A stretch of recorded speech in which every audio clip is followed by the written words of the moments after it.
Конечно, первый – это себестоимость. Второй – это уровень клиники, в какой проводится операция. И третий, конечно же, опыт хирурга. Но очень дорого – это не значит, что это очень качественно. Поэтому здесь уже выбирает хирург. Иногда человек хочет очень много заработать, да, и оперирует редко. Кто-то выбирает среднюю ценовую категорию и постоянно трудится. Я для себя выбрал следующий путь.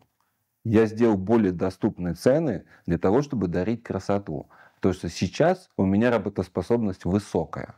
Чем старше я буду становиться, и чем ниже у меня будет работоспособность, я буду понимать, что я не смогу дарить красоты уже тому количеству людей, которые хотят.